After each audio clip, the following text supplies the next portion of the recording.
Today, my featured guest is Lali, like Lollipop, very celebrity like. She was born in Tennessee and raised in both America and India. She is a conscious entrepreneur who has over 2 decades of experience singing, speaking, caring for a sibling with autism, and personal nonprofit work. She's a blogger, speaker, proofreader, singer, mentor, and spiritual retreat host.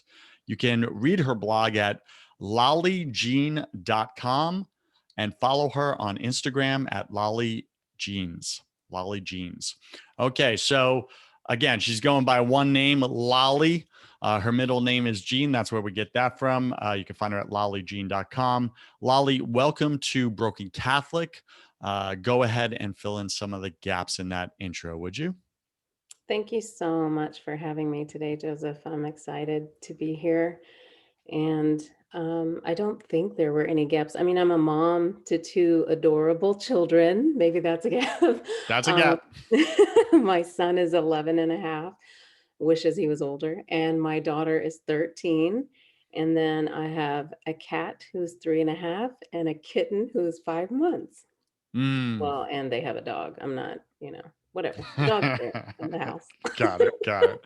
All right. So before we get into your story, your spiritual journey, what God's been up to in your life, go ahead and share something personal about you that very few people in your business life actually know.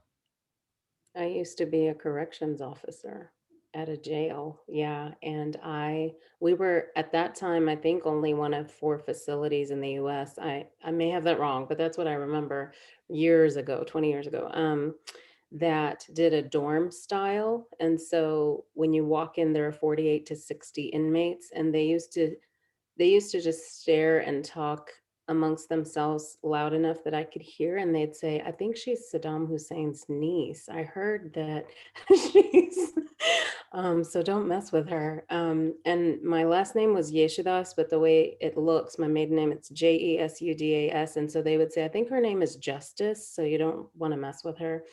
Um, and I had dreams to become an officer and go into private investigating, but I got in a car wreck and there went that. So I never went to the police academy. Listen, if people think you're better than you are, sometimes that could be good. Yes. Keeps trouble at bay. So, wow, I didn't know the correction officer thing. So you're kind of a badass. Okay. Just to be clear, I'll Yeah. choose my language wisely. I never said anything. I just let them talk and think what they wanted. I just stayed silent. Yeah, if only we could do that on social media. Oh, that'd be so good. All right, Yeah. Lali, let's get into your story here. Take me back to a time when your first experience with God, like where you truly experienced a relationship with Him. Tell us that story.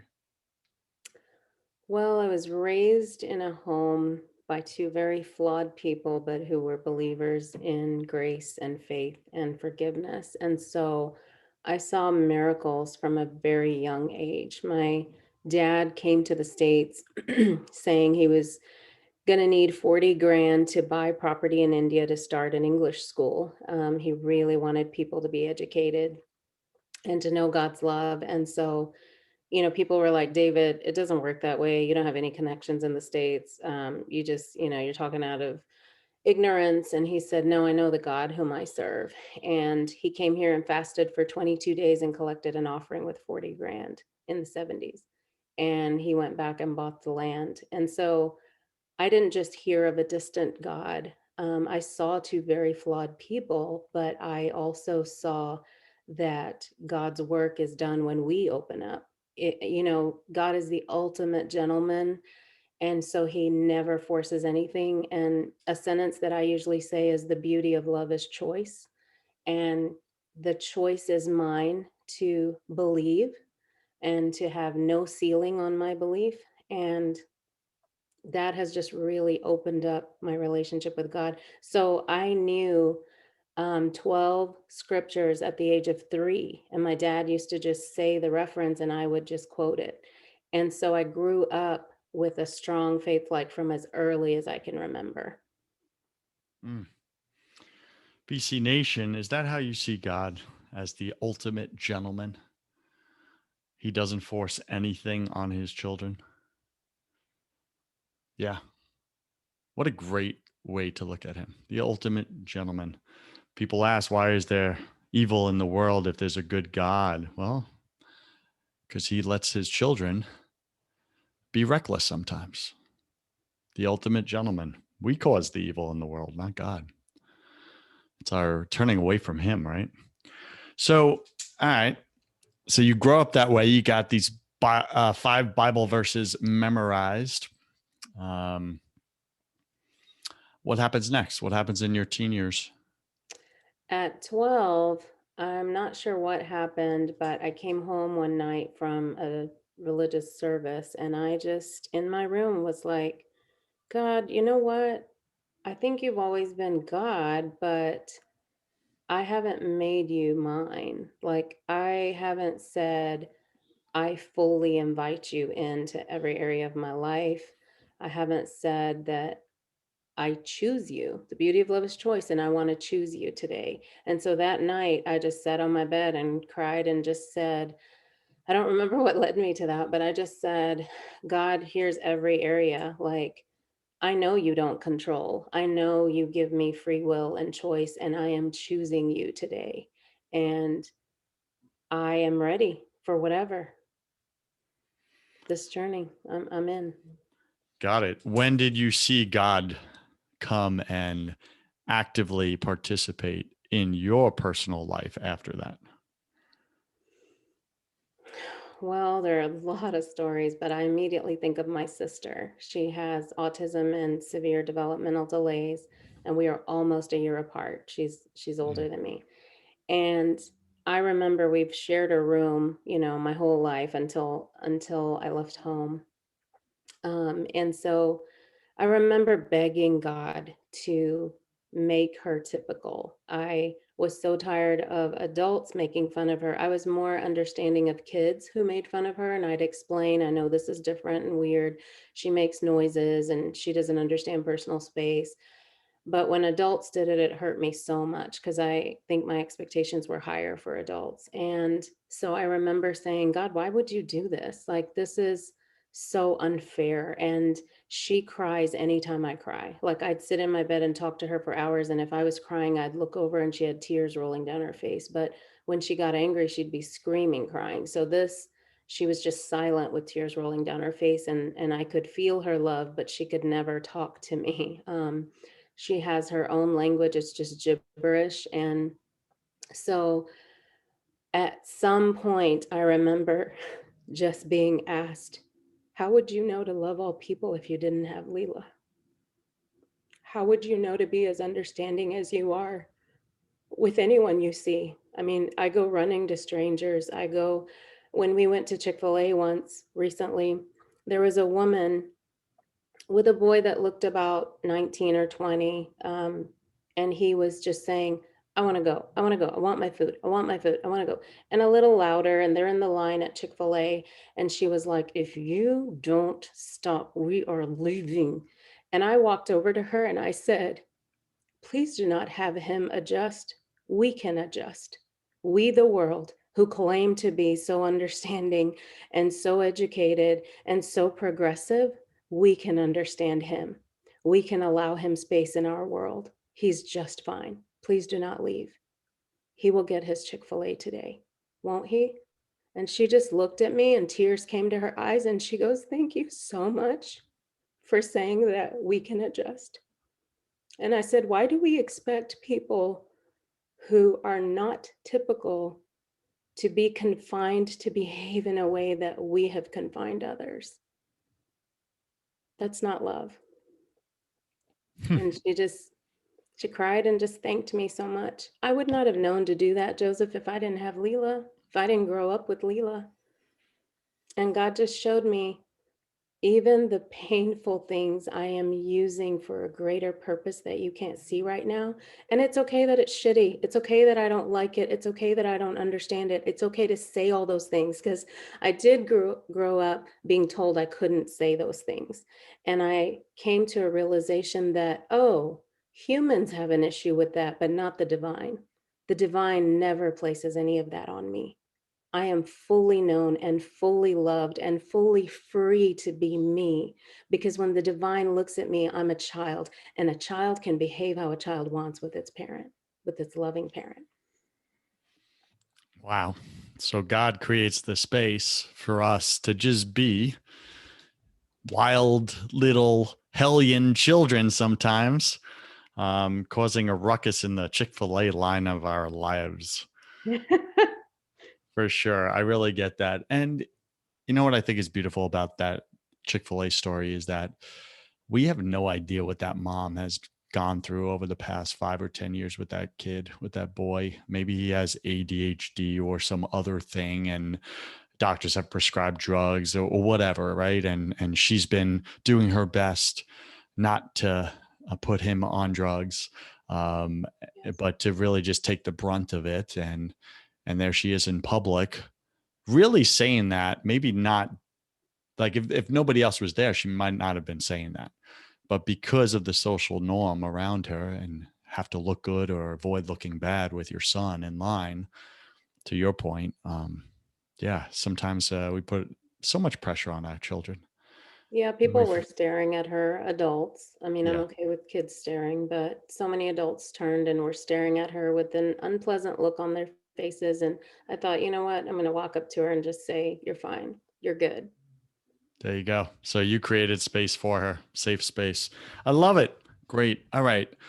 Bring us forward in your story here. And I get that you have so many stories along the way. Many of us do, right? Um, you're going through some stuff right now, aren't you? Yeah.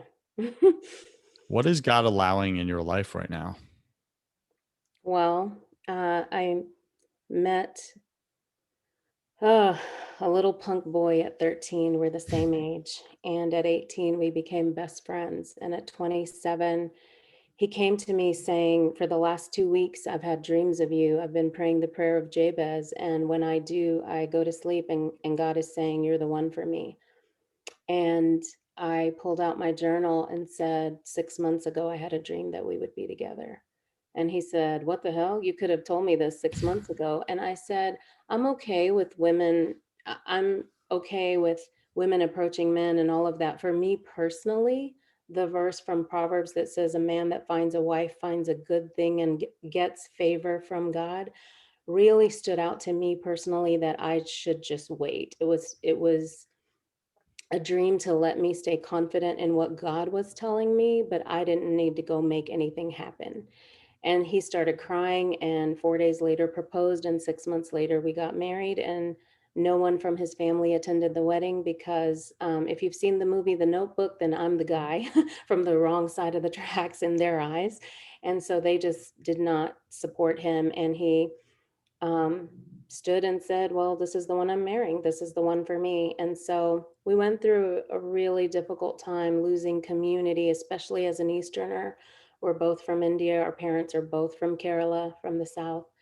Um, and they had a long list of reasons why I wasn't good enough, but I know who I am. I'm a daughter of the King. And that's something I hope that every person out there hears. You are a child of the King, either in creation or in accepting Him for yourself. And so you were created with intrinsic value and worth that no human can touch. The external can be taken, anything external can be taken, houses, cars, land, money, but no one can touch love, joy, peace, hope, and faith that I have embraced since childhood. And no one can touch my relationship with the divine. So I was caught off guard when my father in law passed away in 2018, when my husband just completely cut me out of his life. He hasn't wanted me in any way, shape, or form. And I thought, this has been my best friend for 24 years, 22 years at that time, 24 years now. And I was just reeling and in shock and saying, "God, like, what are you doing? Like, am I leaving this fool? Because I just found my voice." And you say that I don't need to live with this shit. So am I leaving this fool, or do you have some other plan? And God just kept saying, "Be still, be still. This is grief. and it's going to be a nightmare, but you've made a commitment. And so just be still. Okay, I was still, and now you're going to do this. In July, I know every family has their story with COVID. I think it's been the same in every household worldwide. But I am grateful for COVID because it has brought all the yuck out. And we cannot let yuck sit in us so long without it infecting us. So I'm grateful that this is coming to the surface, but it is painful. I am hurting so much. I'm crying so many times. And I apologize to my kids and I say, I am not apologizing for the emotion. Embrace every emotion that comes your way. I'm apologizing because this is happening so often. And I want to still have joy in the midst of this. And so I take them out to the park and do fun things, and then I just say, I apologize for how long this is going to take, but we will get through this together. So in July, my husband exploded, literally, verbally, and just said, F you, I'm done. I want a divorce. I've put up with too much. This is it. We're over. 2 weeks later, he took his wedding ring off, moved to the guest room. But 2 weeks later, he came back and said, God reminded me, you're my chosen love. I want this.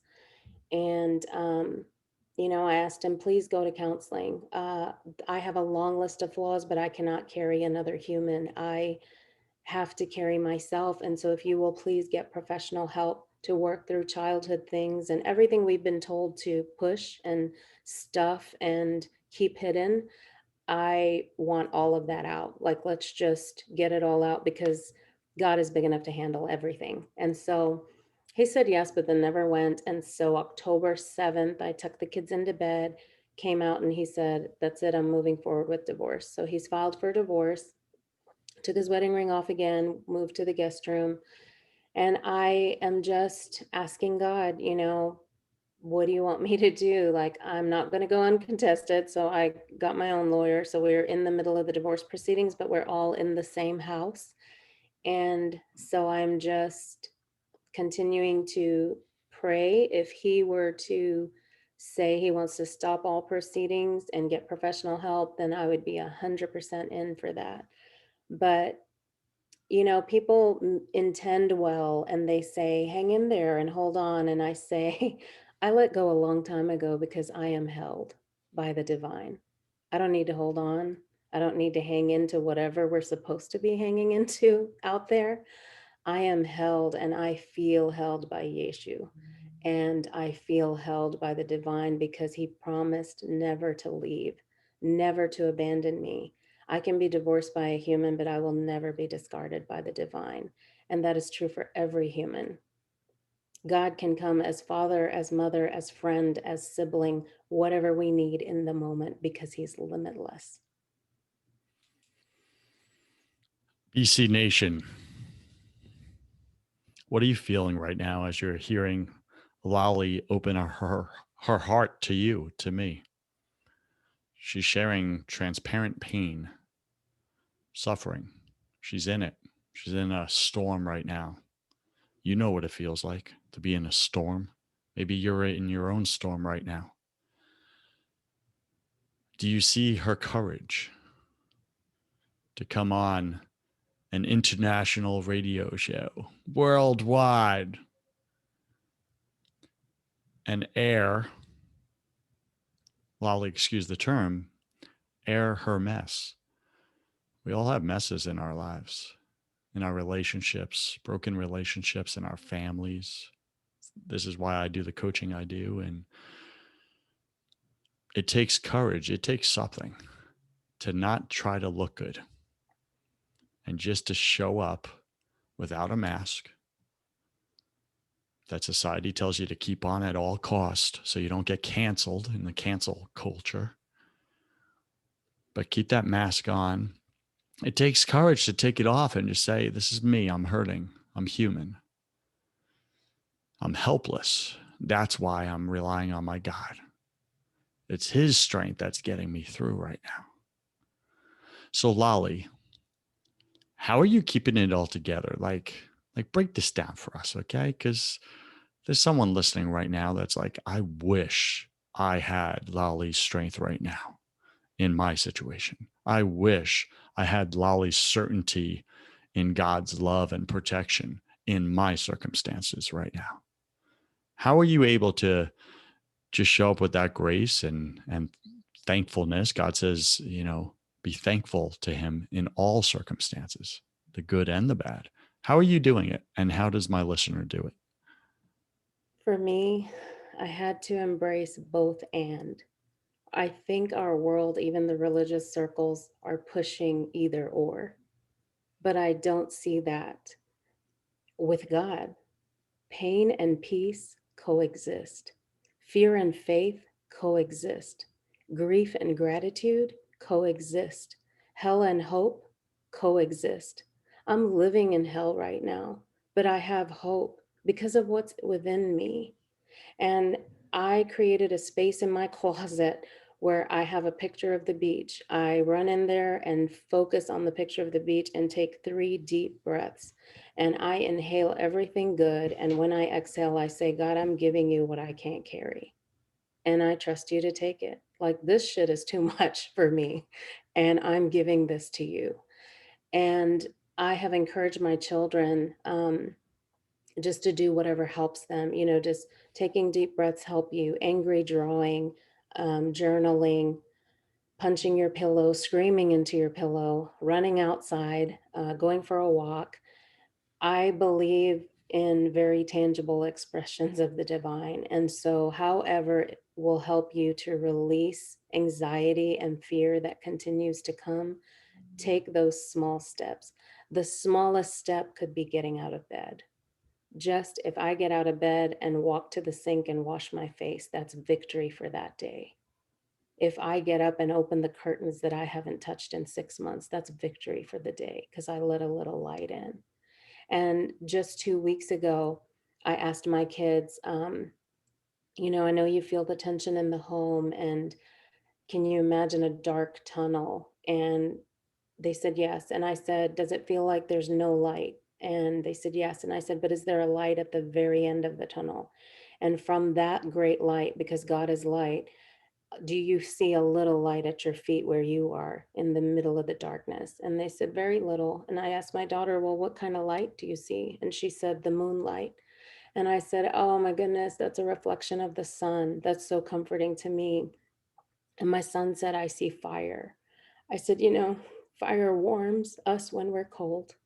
Fire is light for you now in the middle of the tunnel. So if you're sitting, if you're laying down in the tunnel, if you're sobbing uncontrollably, if you're crawling, you still have light with you. God is still with you. And I told my son, and fire also cleanses and purifies, and we will come forth out of this as gold. It will not destroy us. So, to everyone out there, it will not destroy you. The fire is bringing forth gold. It's shitty, it's painful. We don't have to like it, but we can remind ourselves, I am gold. I am coming through this.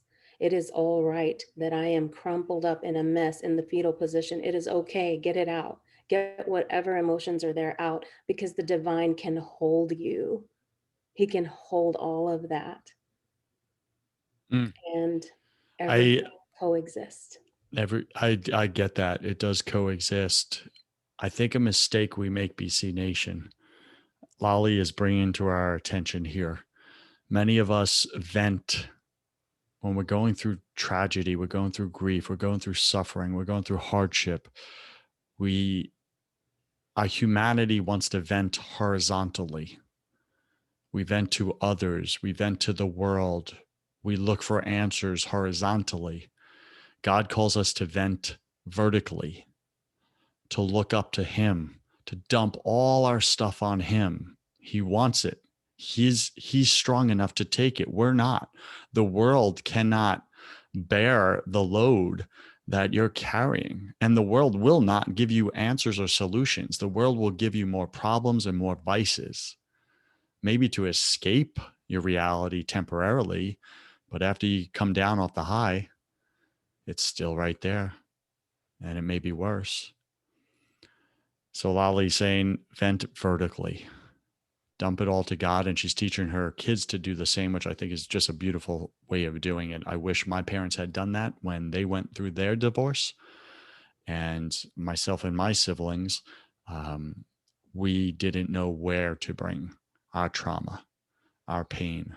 And for me personally, I went within and I unconsciously shut my heart down and closed my heart off and made an unconscious promise never to love again, never to let anyone into my heart, because I never wanted to feel that pain again, that rejection, that betrayal. See, that's what happens when we're not taught to vent vertically. And by the way, I had the next 30 years of my life, a lot of broken relationships and hurt because of that one choice. Mm. So I really just acknowledge you, Lali, for creating that space for your children to not go where I went with their little precious hearts, but to teach them to bring it, dump it on God. I like the pillow, punch the pillow and all that. I like even more, yell up to God. Tell him what hurts. He can take it. Give it all to him. Release that way. Release up. Always release up. Lali, where's your heart for your husband right now in all of this as you're going through this proceeding of a divorce? Because we know God can really turn things upside down and topsy turvy if he wants, or the timing is right, right? So just because it looks like it's headed in this direction of divorce and ultimatum and finality, we don't know if it is. Where's your heart right now for your husband? Is he your enemy or is he someone else to you? So I went to Hallmark. It's a tradition of mine to buy a Christmas ornament for each kid and my husband every year. Well, when I went with my kids this year, of course, I burst into tears because I was thinking, oh, I'm not buying one for him. This was last month, but immediately saw an ornament. Our family loves the beach, and this one is called Always With You. It's a seashell, a white seashell, and in gold it says on the side, every soul knows its way home. And I was a bawling mess. I didn't buy it, I left. And a week later, I returned and bought the ornament. I had a vision of a 3-year-old boy wearing a cape, walking into utter darkness. And that's my husband. And so that week, that's why I returned and bought the ornament, because I've been praying, God, rescue that little boy who put on a cape to save the world, but not himself. He put on a cape to deflect with humor at all costs, to be fun so that nobody would be burdened by him and his pain. Please rescue him. And I know we have free will, and I hope he chooses to be rescued. Um, but my prayer is, God, you get the real enemy of our souls. No human is ever our enemy. There is a very real enemy who comes to steal, kill, and destroy, but it is never a human. And so I believe in redemption of any and all souls, and I will hold out hope for my husband. Um, the day to day is so difficult because he's just fun and games. Everything's funny, everything's a joke. And so I bite my tongue a lot, and then sometimes I just explode. I'm like, this shit is not funny. And so um, just asking, I have continued to ask the divine for wisdom. We have a lot of understanding and knowledge in our day, but I'm asking for wisdom so that I know how to behave in every situation. And I am holding on to the hope of a miracle this year. And I told my kids, I will give him this ornament with a note in divorce, or I will be giving him this ornament in person with a miracle. BC Nation, what's showing up for you right now? Maybe you've gone through a divorce. Maybe you're the product of a divorce. You were raised in it like I was. Your parents got divorced. Maybe you are the parent who's in a divorce right now, going through the proceedings, headed towards it. Deep down in your heart, you are still in love with the little boy or the little girl that you fell in love with a long time ago when you got married. They're just really hard to see. It's hard to see them in that external shell that they're putting on their mask to protect themselves from all the hurt they're feeling from their childhood, their wounds, those spiritual and emotional bullets they took that have never been healed. They've never brought to God. So what do you do with that? Like Lali's making a decision here to follow what Jesus teaches, to forgive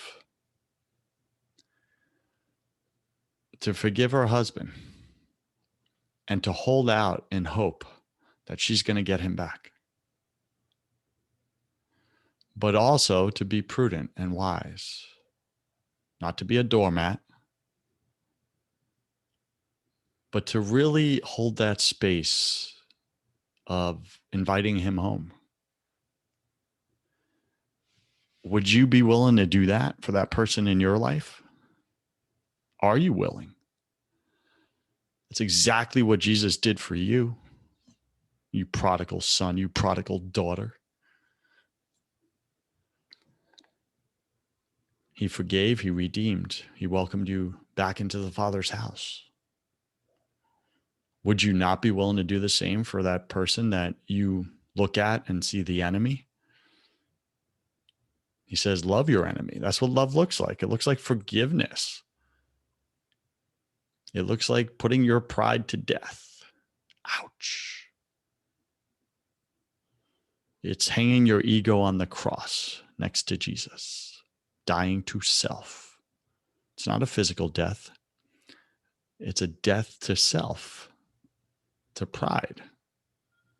That's what he wants. And then as C.S. Lewis says, then there's space in your heart after the ego dies, and there's a vacancy in your heart that's big enough for Jesus to enter in. And now you show up in your life, as C.S. Lewis says, as a little Jesus, hands and feet in the world. Lali, thank you so much for sharing your story, sharing your struggle, sharing your humanity, and giving my listener and myself permission to do the same and to do it without a mask on. Thank you so much for having me. I do want to say, for anyone dealing with mental, emotional, verbal, spiritual, or physical abuse, you do not need to stay in that. Use your voice, stand in your power from a safe distance, and do what you're led to do in your heart. Because when I would hear these words that I've even said today, I would internalize so much and still stay in abuse. And I do not want that for any male or female. You are free with the divine, so stand in your power. So good. And BC Nation, I'm going to say this to you. If your spouse, husband or wife, refuses to listen to you because they're in their own pain, their own suffering, and they just won't get help, they won't address it, and you just can't get through to them anymore. Now, of course, you have a part in it. You're not perfect in that relationship. That's why it's broken. You both have a part. But if they're not willing to own their part, you're willing to own your part. Stop nagging them. Yes. Stop trying to force love on them. Stop trying to force them to love you the way you need to be loved. It will never work. So what's the alternative? Here's what you do. It's a little secret of mine. I teach in my coaching. When you can no longer get through to your spouse, recognize that they are still, regardless of their poor behavior, they are still a son or daughter of the great King, your heavenly Father. Therefore, go to your daddy in the sky, go to your heavenly Father and say, Father, my husband's acting like an a-hole. Your son is misbehaving. Or, Father, my wife, your daughter, will not listen to me anymore. I surrender her to you. Smack her upside the head with a 2x4 if needed.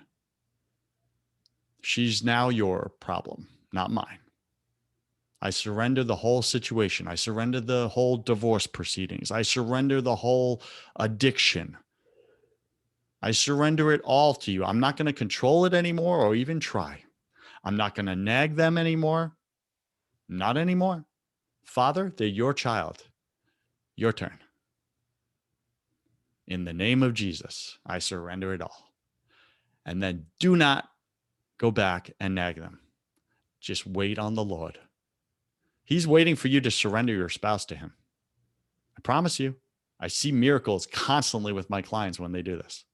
When they finally release control of their spouse and give it to the only one who's in control, our Heavenly Father, he then will come in and hit them in the heart exactly where it was needed that you could not get through. And boom, tweak. They do this shift, this pivot. All of a sudden, they come back to you. They just stop the addiction. I've seen so many countless miracles. It's undeniable. So if you want a miracle in your relationship, in your marriage, that is the secret. That is how you do it. What shows up for you in that, Lali, in your own personal situation? Does that speak to you? Does it not? 4-letter words: wait, hope, and love. Um, so, so just 2 nights ago, God told me to wait and not make a move. And I have committed to 3 days, which would end up being this Friday, um, to just wait, talk to God, and not make a move. And so when you were sharing just then, what I thought is how kind of the divine to confirm yet again through you that I need that 4-letter word, wait. And so I am waiting on whatever the divine wants. I will only move from a place of peace. And I started that in my 20s. I know when I've made decisions that I just wanted to move ahead and whatever, I'm going to do whatever I want to do. And then, that didn't go the way I thought it would. And so now I just make decisions from a place of peace. So thank you for confirming yet again, the 4th person to confirm. Wait, Awesome. I say, on the divine. So before you do the 4-letter word, BC Nation, you must do the 9-letter word, which is surrender. Yes. Surrender to God the situation, the problem, the thing that's too big in front of you. Surrender it to him. Stop trying to control it. And then just wait and expect that he's a good father. He loves you and he's going to handle it. But until you surrender it, your free will is blocking him. He's not going to take it. He's the ultimate gentleman, Lali says. And that's what a gentleman does. Okay, so Lali, you can find her at lalijean.com, lalijean.com. Isn't she awesome? I like her heart. Thank you. For reals. Welcome to my favorite part of the show. Welcome to the confession round. Before we go there, though, BC Nation, I'm going to invite you, if you need help or accountability or clarity in the dark tunnel that you're going through right now, jump on a call with me, a warm-up call. It's free. I'm not going to try to sell you. We're just going to chat about your tunnel. And hopefully I could bring some light in there, because I remember not too long ago when I was in a tunnel, and unlike Lali's children, I saw no light. I knew there was a light at the end. I just couldn't see any light at all. And I know what that feels like, that complete place of desperation and hopelessness. If you're in that, I can help you through it. Go to josephwarren.net and go ahead and book a free warm-up call on my calendar, and we'll chat. All right, so welcome to the confession round. Lali, I'm going to ask you 10 quick fire questions. You'll have about 3 seconds to answer each. Don't overthink it. It's just for fun. Are you ready? Yes. What's your favorite thing about God? That he is love. Endless, unconditional love. Endless, unconditional love. What is your least favorite thing about God?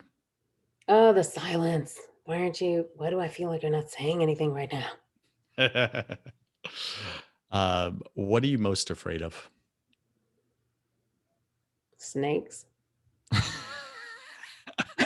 I love that after all this heavy, emotional, deep conversation, then she's like, yeah, I'm afraid of snakes. Perfect. All right. So we're all struggling with something. Obviously, you're going through, divorce proceedings right now. Is there anything else you're struggling with, either professionally or personally? Oh my God, my biggest vice is sugar. Ugh, Ugh, just darn eat cake sugar. for breakfast. Yeah. Eat cake for breakfast. I'm being serious. I'm like, please deliver me, Jesus. Oh my gosh. What did you spend way too much time doing this past year? I'm overly analytical, so probably I'm getting better at that, but I would say I probably still did a lot of that. Kind of overthinking. hmm Yeah, got it. Everything, every Every single little thing. Yeah. every single little thing. Really doesn't help, does it? No. Nope. What secret fear do you have about people? Hmm. I'm not sure that I have a fear about people. I think Like being, like how you occur to them, how they occur to you. oh yeah, I'm awkward. So I I say the things most people don't say. I'm like, why do comedians only get to say that? So then some people are like, okay, I think she's in the special needs category. Got it. What do you wish you had learned sooner about God? Oh, that he's not waiting to hammer me over the head or beat me up, or he's so, so much light and love. Just, I can just be. Yeah. I was afraid for too long. BC Nation, remember, Jesus says, come and rest in him. Rest. Like, get on your daddy's lap and just rest. Take a break from the world. He's not going to beat you, he's going to love you. What's a new habit you want to form? Uh, Working out consistently. And what's a bad habit you want to break other than the sugar? Other than the sugar, oh, my tone. You know, at the beginning of this year, my one of my goals was speak as kindly to your kids as you do to your kitten and cat. Well, that's an interesting. Yeah, got it. Why'd you put Well, that glass there? I'm like, why'd you say it like that, Lol? Like, you're not even mad. Why are you sounding like that? interesting. What is a new habit you want to create? Didn't I say that? Working out Yeah, yeah, consistently? we did. Thank you for holding me accountable. Look, I'm human, people. Deal with it. Pick 3 words to describe who you are now. I am loyal, I am funny, and I am dependable. Nice. Pick 3 words to describe who you were before you experienced God in your heart in that very, very real way.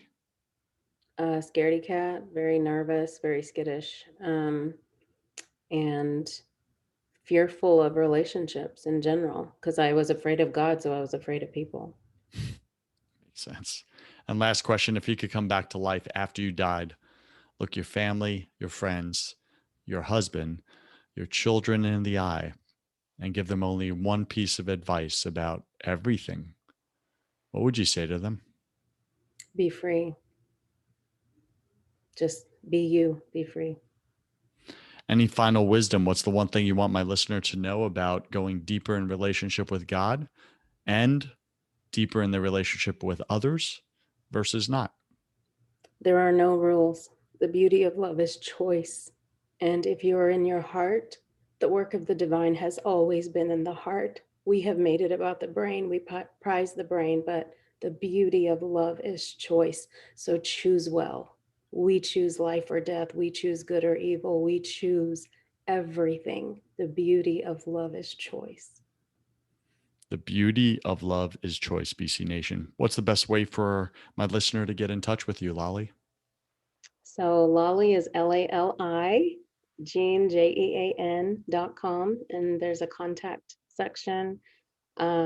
Also, you can follow me on Instagram at Lolly Jeans with an S, like the jeans we wear, because Lolly Jean wasn't available. so, We all so, knew that. so Lolly Jeans and lollyjean.com. I would love to hear from you. Awesome. Thank you so much for being on Broken Catholic. BC Nation, thank you for being a listener of Broken Catholic. You may not know this, but we are the #1 podcast on iTunes for Protestants and Catholics. That's because of your listenership. So thank you for taking the time every single week to choose this podcast over another, and to let my guest and God pour light and love and peace into you. And sometimes, if you just walk away from listening to their story with a renewed sense of hope, man, it keeps you going another week, doesn't it? And that's everything. So thank you for being on this show, Lali. I wish you God's peace, love, and joy in your life, girl. Thank you for having me. Cheers.